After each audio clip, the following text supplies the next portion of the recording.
do come in as favorites, though. It does seem like Secret's a bit of a slower team. Aside from the laning phase, where Puppy is able to oftentimes make a lot happen with his rotations, I feel like Secret's a little bit slower team, and I'm not sure if that's going to match up well against Cloud9. At least the roaming of I'm surprised by like 8 minutes or something like that. Yeah. They're already trying to push down towers as a group.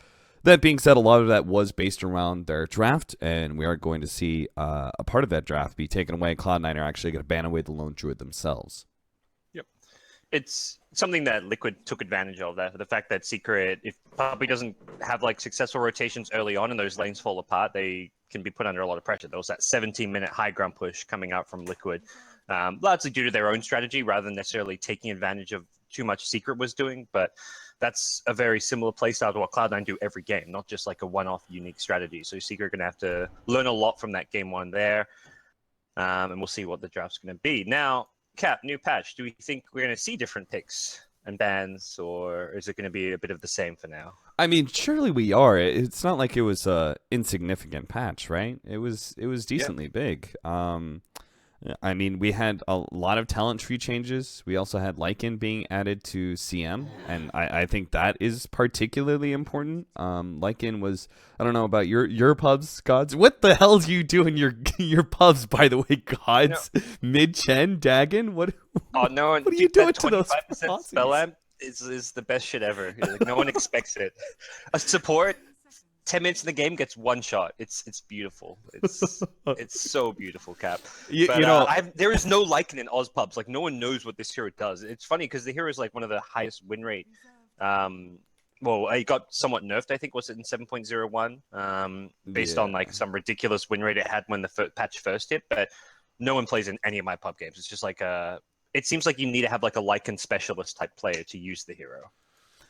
Yeah, I've seen it a number of times in NA, and I do always feel very good whenever I see a Lycan on my team, and I'm always very worried when it's on the enemy team because it is incredibly strong. I think it would fit into Cloud9's roster very well. Maybe we'll have to wait until they get first pick because they seem to be a little bit leery about giving away two of these very close to OP pushers, Lone Druid as well as the Lycan. Notice that Lone Druid is still being banned away despite the talent change.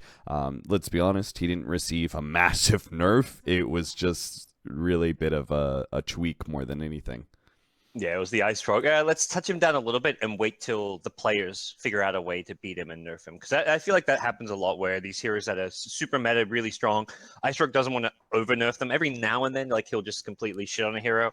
But it feels like he prefers to take the approach where he just tweaks some small things, and then over time, the metagame just adjusts by itself.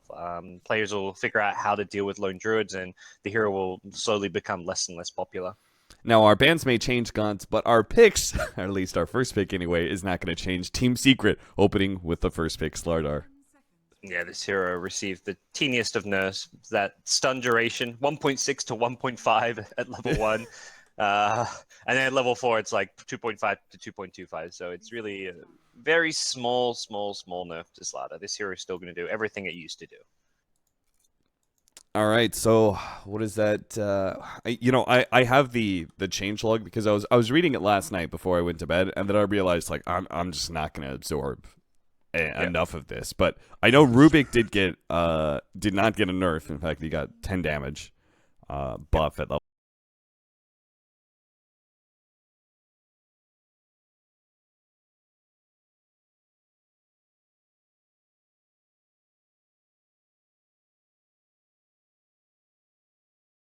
Here's I actually wanted to tackle this one. Ember Spirit. Oh yeah. Strong root. The Fire Remnant root interaction. Did that just nerf him down to the ground? I mean, against certain heroes, it's a huge nerf. But then if there's no root heroes in the game, he's theoretically untouched. Outside of that talent nerf, which is still potent, like 12% from 15% doesn't ruin that Ember build at all. So perhaps you pick it later in the draft. Does mean you can itemize into that Rod of Atos if you want to use that to initiate, but I think Ember is definitely still playable. But against like a Meepo or something, for example, I think the hero gets shit on. Like, I don't think you can play Ember versus Meepo now. Right. So maybe pick up. We're gonna go ahead and nice open hero with Secret and the Wisp. plenty of ways that this can still go around. Was Darkseer the most nerfed hero of the patch? I feel like that.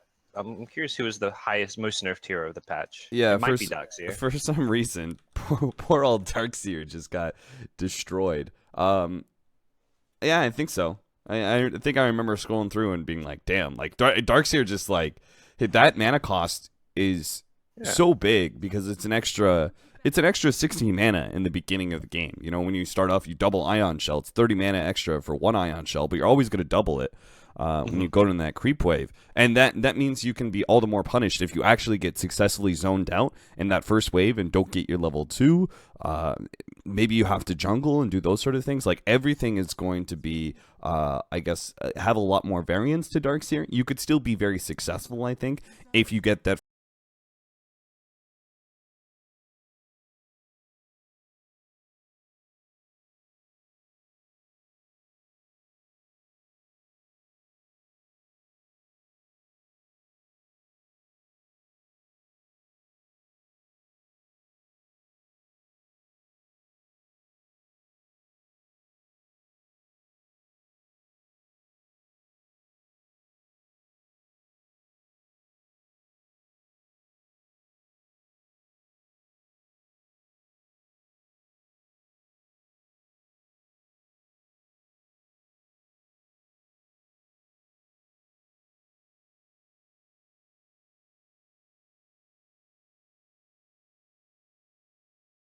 I know Luna.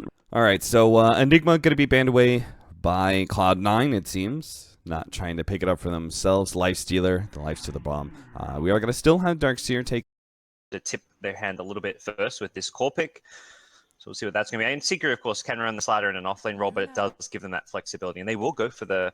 No, I think maybe less so this game because the Chen Io seems like a bit of a weak duo. You haven't got great initiation, then your slider's in the offlane, so he's not roaming around. Then you're pretty much like Chen has to be ganking by himself until Slider gets his Blink Dagger. So I think the hero definitely suits Secret in that style, but I think this draft would be hard to fit in.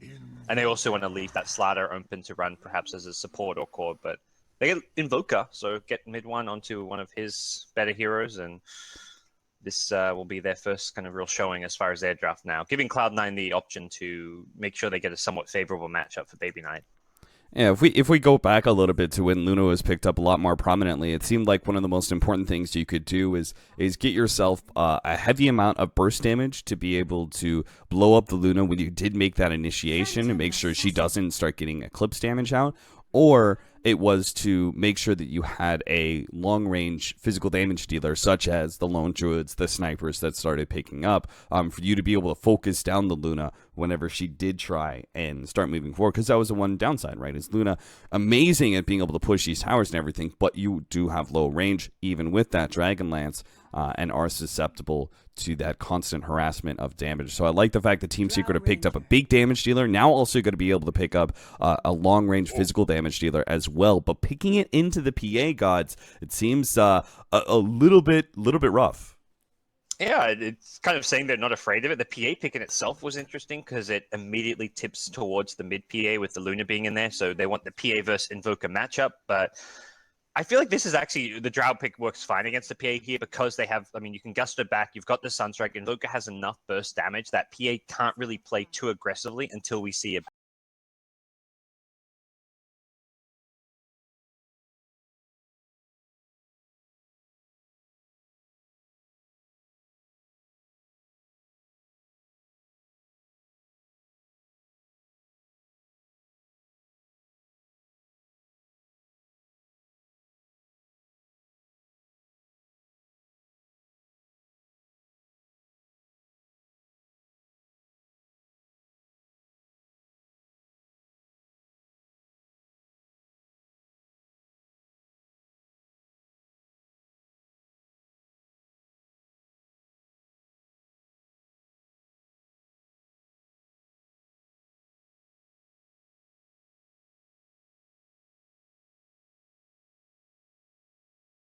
Even elsewhere on the map as well. So we'll see what Secret get as their last pick, whether it will be the offlane slider or they get the Tusk.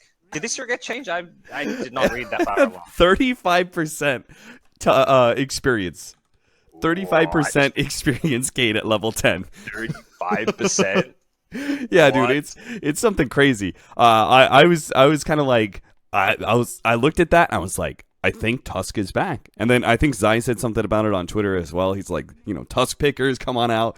I think this hero is actually back into the meta, though I'm not entirely set on whether or not he belongs in the support or offlane role. I feel like the level 10 and how such a big boost does mean that it's a little bit better for him to be offlane, but I think we're still in the meta where the offlaners need to either be a mech sustain hero or a hard initiator, and Tusk doesn't give you the same kind of hard initiation as he used to. Broodmother, oh god.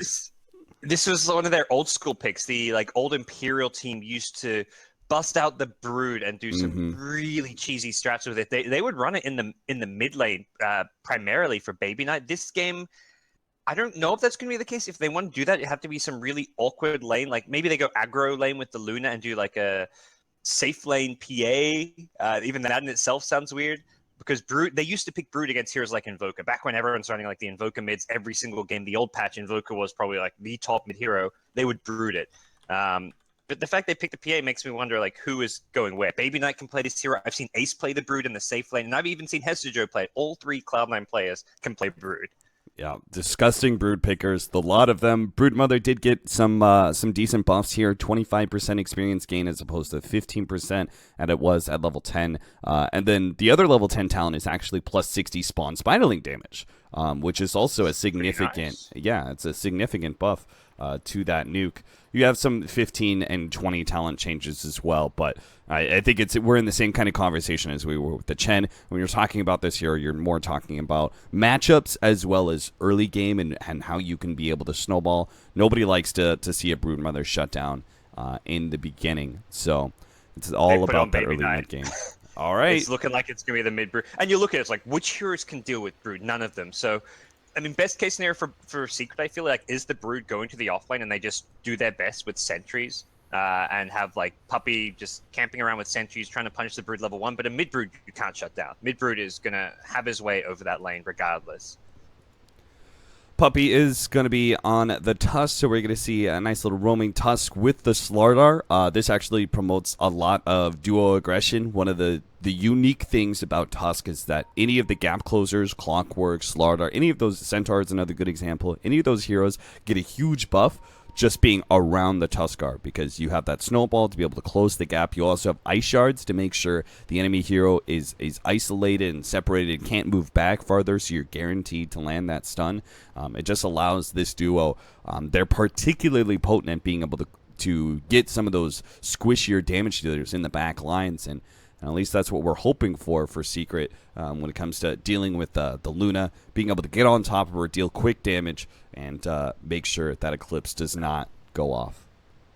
Even that level 15 Tusk Tower plus 150 snowball damage sounds... yeah. That sounds like a lot of damage. I guess if you're getting lots of teammates in there, it's already the damage is starting to rack up, but goes from 200 to 350 base damage. That's almost doubling the base snowball damage, and then you get the bonus damage per ally as well. So a lot of kill potential there if you can get on top of the Luna. But the snowball is one of those really hard spells to use because using it aggressively, like against stuff like Force Staffs, can always like sometimes bait your team into really bad situations. So it seemed like the transition for Tusk back when this hero was in the meta was to start using it more as a defensive save. But we'll see what Puppey can get done with this hero. I'm glad to see it coming back into competitive play. Yeah, absolutely. I think it's one of the most fun heroes out there. It has that nice combination of aggression and defensive plays that you can make. Doesn't look like MP caught sight of Noya placing his ward, so we are going to have both the Observer ward and Counter ward laid out. The Counter ward does block the camp. Meanwhile, the rest of Secret going to be running pretty deep into the Radiant jungle. Tusk is kind of like a Shadow Demon. Promotes level 1 aggression for sure. You want to be able to get that in. Oh yeah, I remember back in the old Jarek's Liquid days. Every game it was 5-man roam around the map with the Tusk Snowball looking for kills, and similar idea from Secret. Just with the 3 heroes down bottom, mid one was in the area, but he's now we'll be looking at a Quaswex Invoker. I think this is the only way you can play against the Brood mid and Yeah. this early to mid game aggression. I think Exo Invoker would just crumble to it unless you're getting like constant dual support helper mid lane. There's no way you could pull off an Exo Invoker against a Brood and a roaming Earth Spirit. How do you think the Wegsort Invoker would have done? You know, just alacrity it up, try and just get those last hits? Alacrity seems all right, but I don't think the Chaos Meteor you get much value out of because it's so easy to micro those spiderlings out of it through the web movement speed. But I like the idea of having Alacrity, but I think he'd need like a Tusk to be constantly sitting at mid lane to protect him and offer like some initiation and chip harass. Like just throw an Ice Shard into like a couple of right clicks to keep Baby Knight down, but would have been tricky, I think, to pull off. So Puppey started off in the bottom lane, is going to start making his way towards top. Pylai Dai is going to be top lane with MP against the PA Earth Spirit lane. So we do see rather interesting lanes on both sides. Kezu's still going to have a hard time with the Luna Rubik for sure, unless Tusk is around. Looks like Puppey wants to be able to push back the top lane first, though. Yeah, they're brawling at top already. Early roll in from the Earth Spirit onto MP, but the good thing is Pylai comes in, he takes damage as well, and that means this regen is going to be shared between the two players up here. So Pylai making sure he takes some damage so that he can get that heal off. Another roll in, goes onto but the Drow. You really want to go on the IO here. Yeah, they're going to try and go on a Hesta Joe, and that's going to be pretty easy first blood. Unfortunately, the ward placed out by Cloud9. I'm not sure. They just seem to disregard the fact that Tusk was making his way over. It looked like the roll was lined up for Pylai, but MP actually like blocked it. Whether intentionally or not, I can't really say. But I'm pretty sure who's trying to line up the IO there, since that's the hero you want to go on. It's a 0 armor IO. You need to be targeting him, not the Drow Ranger. When Pylai, of course, can just tether up the Drow, share that healing regen, and make it impossible to kill. Problem is now Py's got a bottle, so this lane going to get more and more difficult for Cloud9. Mid one, the beginning of a pretty decent CS differential, and I think that's just going to grow and grow against the Broodmother. Noya's going to run away from Puppey, but you can see Baby Knight is already beginning to control the game, the lane quite nicely. He has a lot of creep still to get, and he's already ahead in CS. So yeah, when in the past when he did this mid Brood, he's going to likely go for that fast bottle, spread his webs.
that Rubik Luna is actually kind of scary as a dual lane. Rubik's damage is not great, but when it's around Luna, it's a little bit better. And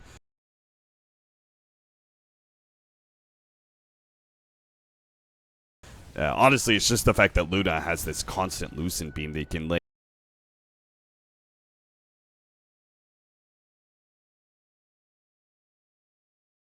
into Slardar. Anytime he's forced to sprint, he just takes that much extra damage. Yeah, this is definitely a bit more than I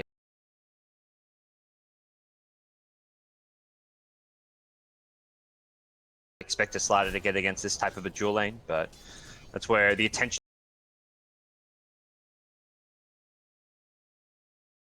has been elsewhere for Cloud9. Just a Rubik threat. As long as the Earth Spirit's on the map, he probably feels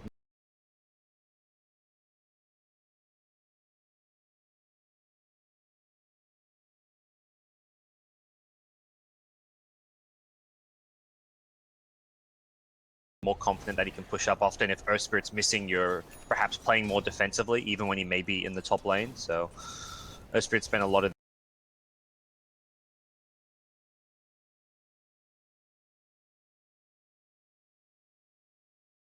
this game showing on the map. Invoker's done alright, like this mid lane, 16 CS to the 23. Just having that Tornado protect you, you know Baby Knight can't really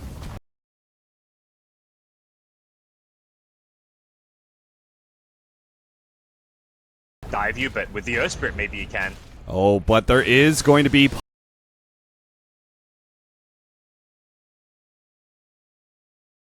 Puppey here. He can actually get a good Ice Shard, so get a Snowball onto Baby Knight. Can you block him in? Still underneath the tower. Baby Knight turns around, gets another shot against mid one, but is now out of range. They just had the counter wards to be able to work with. No dust.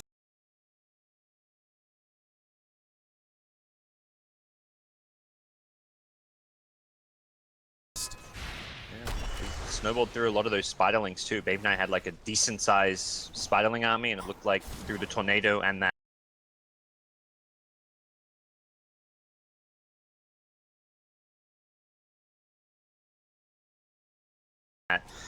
Snowball, they managed to clear most of them out. So once those disables were used, Baby Knight didn't really have the DPS to get the kill, and nice defensive play. All your job here as an Invoker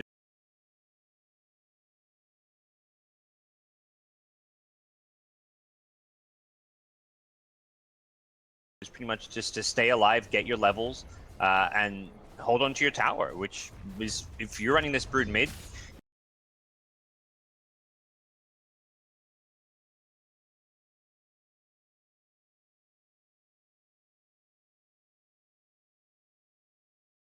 you're expecting to either get kills or push the enemy mid laner out and take that tier 1 tower. If you don't achieve any of those three things, the mid Brood to me is not really achieving its goals.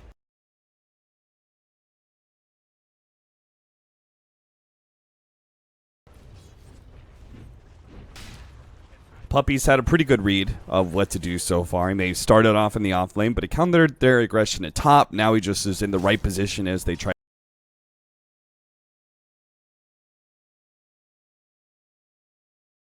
to go on mid one. He does seem to have a knack for being able to read these rotations in the beginning of the game, but score is still pretty even. CS advantage.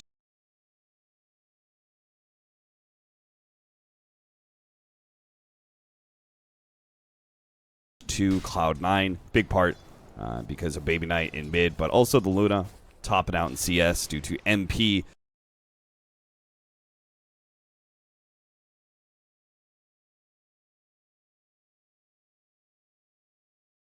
And the pressure that he's been feeling, he's never going to get perfect CS.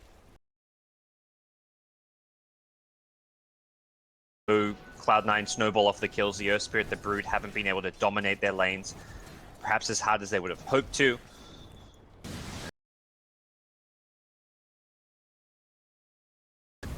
And now with that on cooldown, the roll misses from Neuer, but they still maybe get this.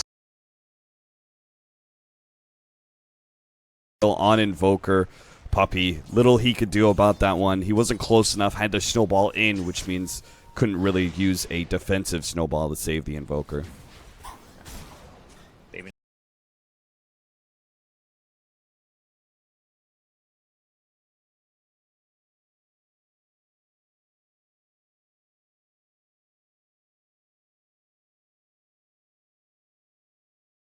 Part of picking up Broodmother was being able to utilize the jungle. The mid lane probably being the lesser compared. How much do you think that hurts the Brood pickup when you do have this 2-minute respawn as opposed to every single minute? I think it's okay because there's more camps to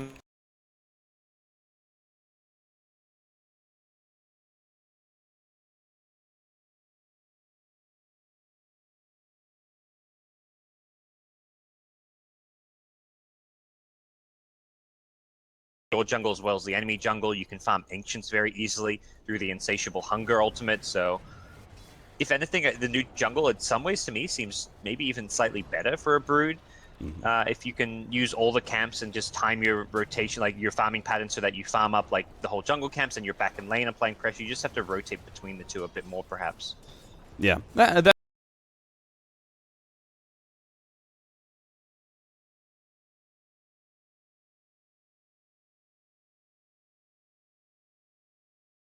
Down as well. Cloud9 pick up the double. Can mid-one respond? He already has Haze with the Corrosive Haze. They're going to be able to get him. Ryze is also going to be dying underneath the tower. It looks like Noya did manage to roll out and TP away. So in the end, that actually works out really nicely for Secret. They may not have struck the first blow, but they got a much bigger kill in the Luna.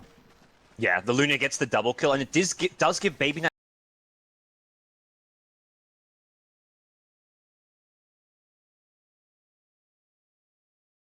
which he threatens to go for the kill, and mid-one's Tornado still in cooldown for 2 more seconds. Baby Knight still trying to use his Spiderlings to be able to chase down mid-one, but now he's been caught, turned around on, and the blast does come in. Pylai die. He's got almost picks up that level 6 off of that kill, which is big because they're feeling aggression on all sides, right? Luna just went for a bit of a dive at bottom. The Juro Rangers constantly under assault, so they really need this relocate sometime soon, and you're going to see MP going to be the victim of the aggression we're talking about. Puppey tries to come in, Snowball catches 2. Ryze is going to be left on the other side as mid-one and Pylai Dade run themselves all the way over here. Nice Tornado. Catching has to Joe. Noya, no rollout this time, I'm afraid. A double kill for Pylai Die, and now he is more than just level 6, almost level 7 now. Yeah, this really has become a great game of aggression versus punish. It's like, you C9 are the aggressors, and it's what can Secret do to punish them. So far, they've just first get the kills, but then Invoker's there to turn it around, get 2 kills back, including the Luna kill. Baby Knight gets aggressive mid, taking the tier 1 tower. Got over-aggressive going for the kill on the Invoker, and he gets punished. And similarly, top lane, that's a big win for Secret. Getting those kills there to turn things around. Brood is one of those heroes.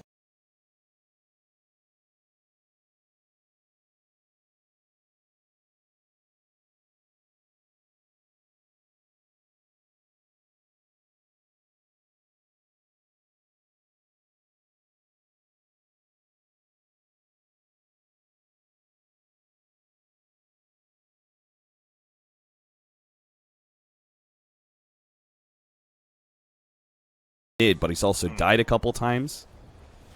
This feels very different to the games I've seen in the past where he's run the mid Brood. Those have felt much more dominant in the laning stage. Like, I feel like I've seen him maybe win and lose some games on that mid Brood, but almost every single game he played it, he was winning the early game, dominating his lane.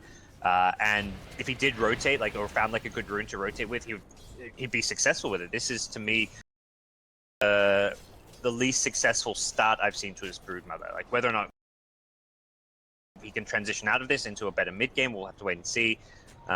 He needs to perhaps play a bit more around his team, which is what he was trying to do with that TP rotation down bottom. Problem was there was a cold snap urn charge on him, which completely crippled him. Yeah, it does seem like the Brood Mother, you're supposed to have a pretty big spike right now. Another spike maybe when you finished up. You're going to get Orchid. It looks like Echo Saber actually is the build for the Broods.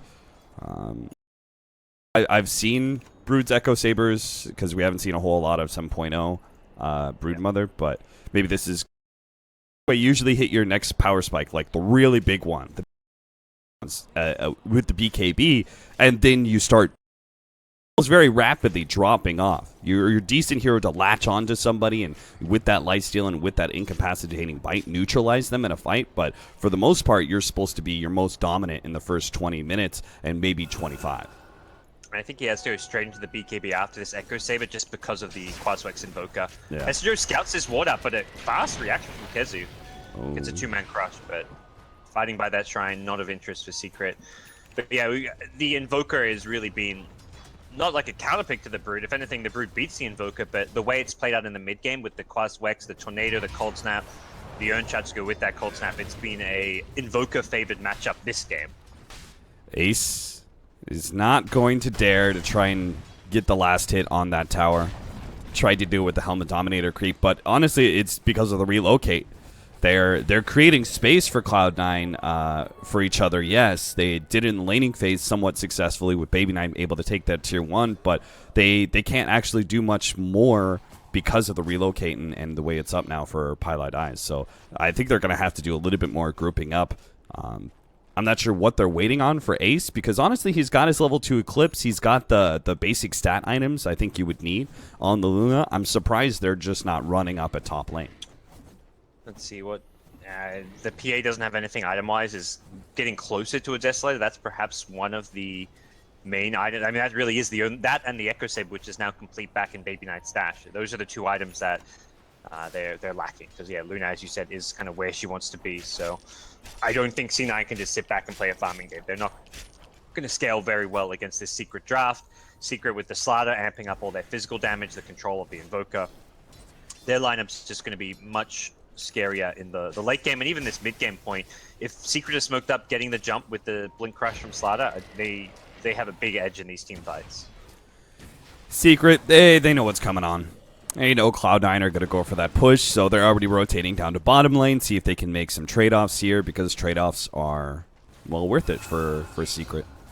Yep. Worth noting, those Helm of the Dominator creeps now give 125 gold. Ace, I think, just lost his second one in a row, so those things do hurt and do add to pretty nicely to the economy of Team Secret. But for now, will be that tower trade for net. But Secret setting up to defend this one. They have got to relocate in, and mid one is ready with no tornado invoked just yet. Here comes the Puppey TP. They have already got the stun onto Rise. That Blink Dagger is a huge part of this initiation. Hesta Joe is also going to be caught. Puppey managed to get him the blast. Now the relocate on the other side. Hesta Joe knows he caught, so he doesn't even try. But they do have Roshan going on at the exact same time. Tricky Cloud9. It wasn't just a simple tier 1 tower push. They actually created a bit of an illusion there. Managed to take the tier 1, yes, but got an Aegis now for Ace. That is a huge upgrade to their team fight potential. Now Luna doesn't have to worry as much about being bursted down. Yeah, sneaky little play. PA also bought out, so got the Deso before she died, so didn't lose any money at least. MP is going to be shadow blading through, downing out some of these heroes. Noya needs to be careful with his positioning. Noya into the trees. Don't think he's going to be able to dodge enough, though. Secret quickly execute him, and the rest of Cloud9 are here. Ace especially is in a good position for an Eclipse, but a Force Staff over the cliff actually gets mid one away, so it's MP who's going to be left behind. Tornado dodge definitely by Baby Knight. Another turn, Secret trying to go up into the high ground to help out MP, but now they're just going to end up losing multiple heroes. Mid one and Puppey go down in the process. They should have just let that Drow Ranger die. Yeah, fighting by shrines and the newly picked up Desolator giving some good chasing damage potential from Hesajo, and that's that first big rotation from Baby Knight that really where he's allowed to come out on top. And I think this sets C9 kind of back on track to hit their BKB timing, because they're likely going to go for at least double BKBs. I guess looks like for now Luna's not really considering one, but the Brood and the PA, the 2 initiating frontliners, those 2 heroes both need BKB desperately this game, and that's where C9 are going to really peak out as far as their draft goes. They need to make sure that when they get those BKBs, they win fights convincingly, they take all the outer towers, they get map control, because their lineup will then start to fall off. Like, they won't scale past those BKBs particularly well. Yeah, I think if they went triple BKB at this timing, I think they just end up dropping off too hard. So Ace is probably thinking about the later game potential and how he's going to have to probably have a later game 10-second BKB, and for now, just try and scale and damage. And even though Luna's not like a particularly long-range hero, like she will feel like she's got pretty good body blockers in front of her. PA blinking in, Brood is going to be generally the center of attention, so it's not all that easy to get on top of Ace this game. If you're snowballing in, you're fully committing and fighting into like the Brood and PA BKB, so you kind of want to kite around the BKBs, which is where Luna is likely going to get kind of somewhat ignored in these fights. Now, simultaneously, we've been talking about the Cloud9 power spikes, and that's in large part because of the way the Broodmother works and how laning phase is supposed to go with this hero, but it is still Secret with the Drow Ranger strategy. Drow Ranger strats are not the latest of game strategies, and they're also a little bit more focused on pushing towers. Should Secret be concerned? When should they be really trying to get a lot more control out of this map, or do you think that's just not a problem because of the Invoker? I think this game, it's with the Invoker, they have really good late game scaling. And I don't think they're like they don't have a win condition that relies on them taking lots of early towers using the Drow Ranger. This to me feels like more like Drow just playing as a Luna-esque type hero who's going to perhaps match up well against the Luna due to the superior range. Speaking of which, looking for Ace down bottom. The silence does hit Ace. Noya tries to get the kick onto MP.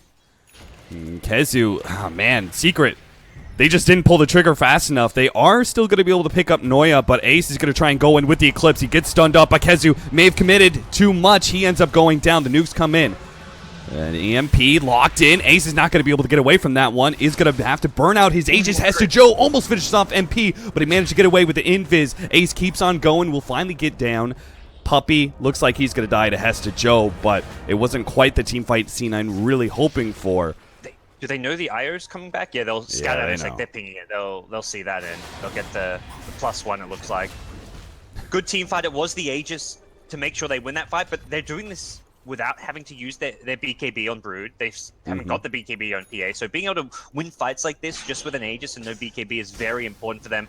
It really feels like taking out Kezu early on in these fights is crucial for them. Take away that amp damage and take away that constant crush. Hester Joe pushes the Invoker back, so the rest of the team can fearlessly hit that Tier 2 tower.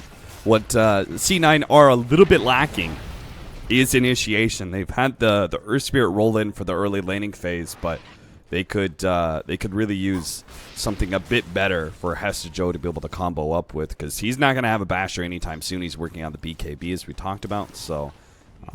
you know, I would almost kind of like to see if they can get Noya the space or Rise, I guess, to get a Blink Dagger. And Rise is actually pretty close to it.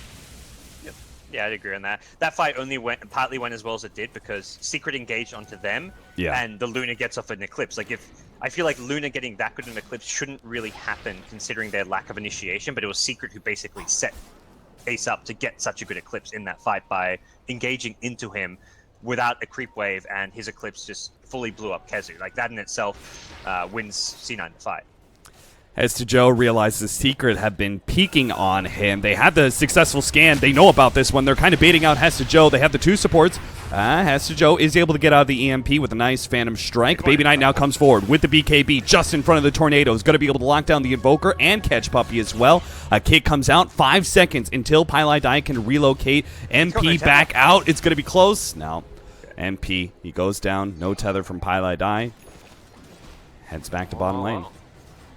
That is the fight to follow up the previous one that will set Cloud9 up to take all these outer towers. They may not have the Aegis anymore, but they are in very good position now to push forward. The Manta on Luna gives them a lot of pushing power. They've got level 3 Eclipse, so fighting into this probably going to be not all too possible. And the Blink initiation on Rubik is now going to arrive as well. So coming anywhere close to C9 at this point is perhaps a death wish for a Secret, even with the shorter respawn times. Yeah, 1 Blink telekinesis. You get a Phantom Strike off of that. Any hero could die from that combination if you just get a little lucky on the crits.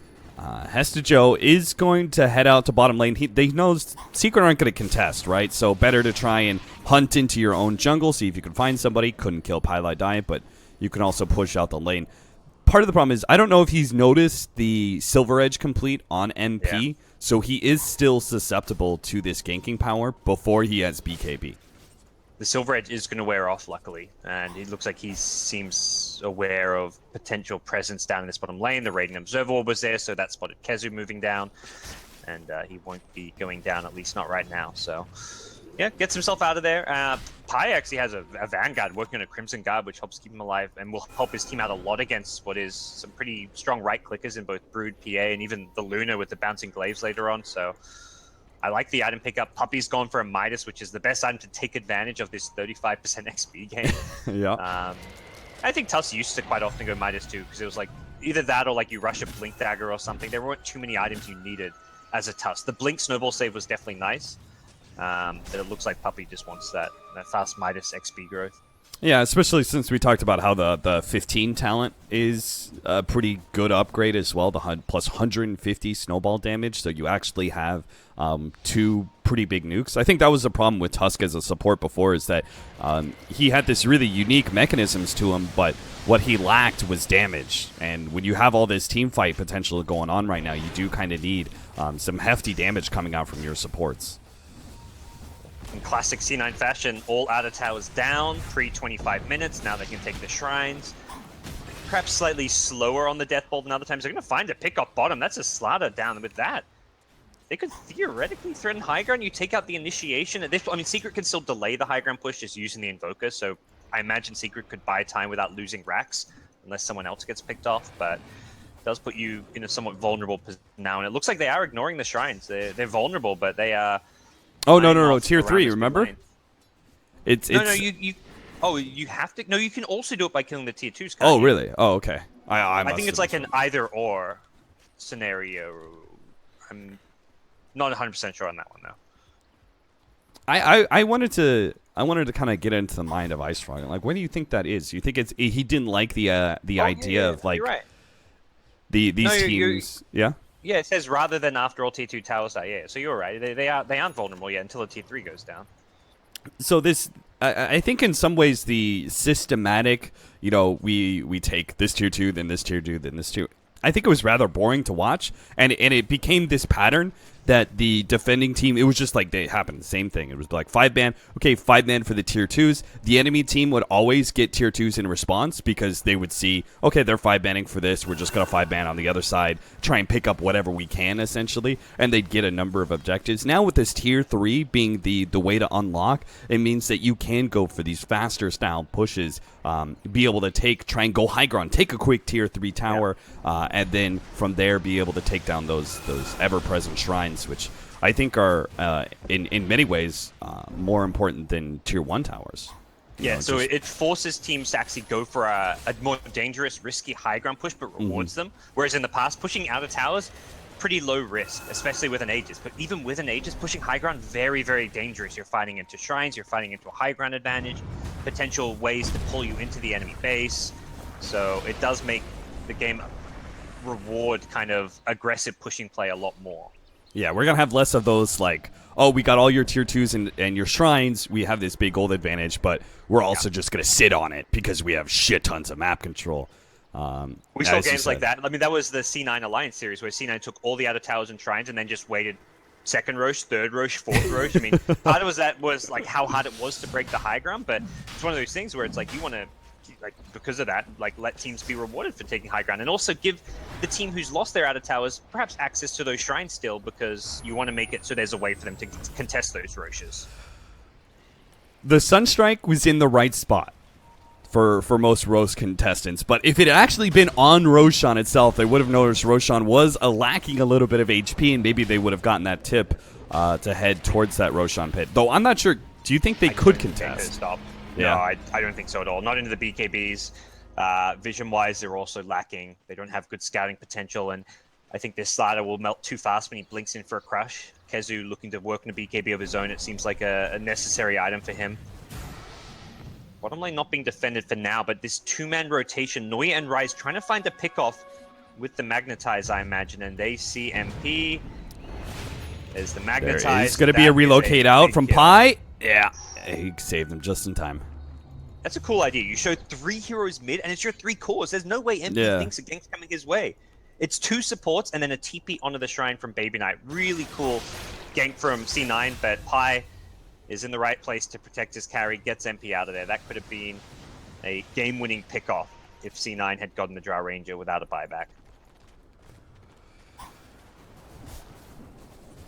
That's interesting. Noya has a Hand of Midas queued up.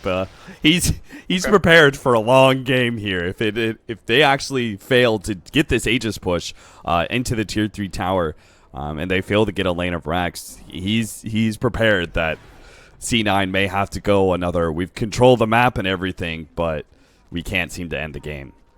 They love their support Midases because they're so good at getting in these positions where they take all the outer towers, but then the game still goes 60 minutes because they don't push high ground. And Midas is, for a support, is the dream item to have in those games because there's not much farm on the map necessarily because your cores are pushing all the lanes out, but it allows you to actually get some of those level 15, level 20, probably more like the level 20 talents you're looking at. Very rarely will you see those Midases get you to level 25, but it does definitely help a little bit.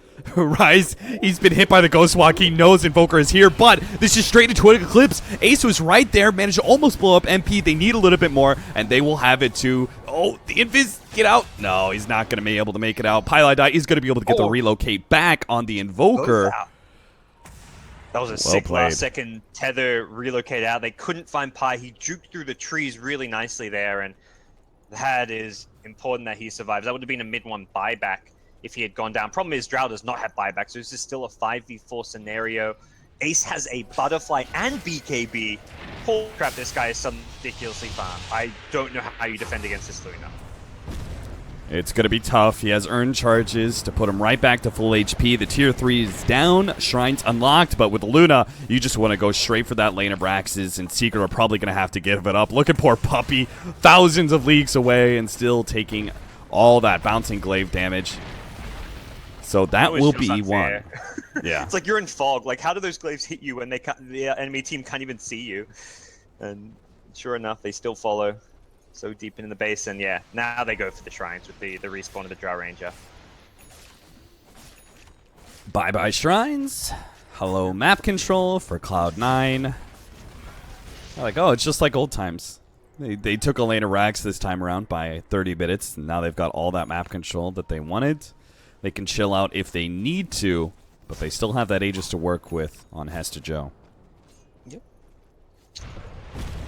Interesting they put it on the offlane PA, but I guess they're going to play Hester Joe more like that initiator type role. I mean, Luna's at that point where it's like, is Luna realistically actually going to die in these fights? Can you go on her when she's got a Butterfly? I'd say the answer's, to me, in my mind, pretty definitely no. Whereas PA, you blink in first, yeah, you've got your BKB, but you're putting yourself in a very vulnerable position to get bursted down.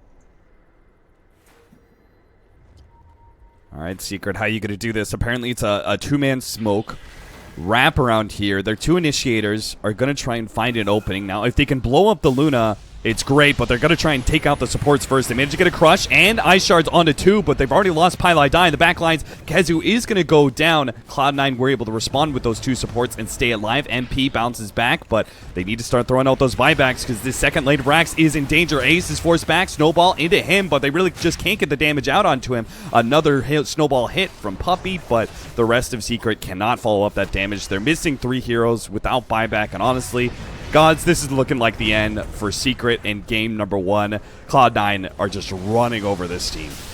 Yeah, you've taken the 2 lanes. They can go for the Megas if they want, but they'd rather go for some of these kills. Luna is just too big to handle at this point, and there may have been some small Luna nerfs to some of the early game with her base damage and the Luna blessing scaling, but Luna, once you've got all your levels and farms, is the exact same potent pushing hero that she always was, and we're seeing it here. Hester Joe with Aegis wants to just go blink diving for a few more kills, but this is the end for Team Secret. Get him, Hester Joe rotten. Not having the luck on the crits, apparently. That'll be it. GG from Secret. So, a 32-minute game. Cloud9 closed it out really nicely. 7.02. Don't think it had that much of an impact in this game. Surprise Broodmother pickup from Cloud9 may have been the most impactful thing, but I think that's more Cloud9 and their style than the new patch. Yeah, they may have read the new patch and been like, ooh, by the way, we used to play Brood and win lots of games with that. Why did we stop picking this hero?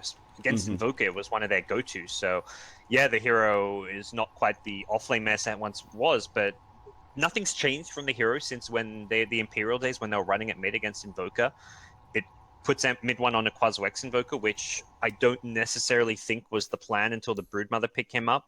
Yeah. I feel like he may have wanted to go for an Exo Invoker. Although Quaswex with Drow Ranger Aura is always very good, but with Slaughter, like the Blink Crash, the Sunstrike follow-up is just so nice to have. So that Brood pick really caught Secret by surprise. All right, guys, we're going to be back with Game 2 of Secret versus Cloud9 in this elimination for the playoffs of the DAC European Qualifier after a short break.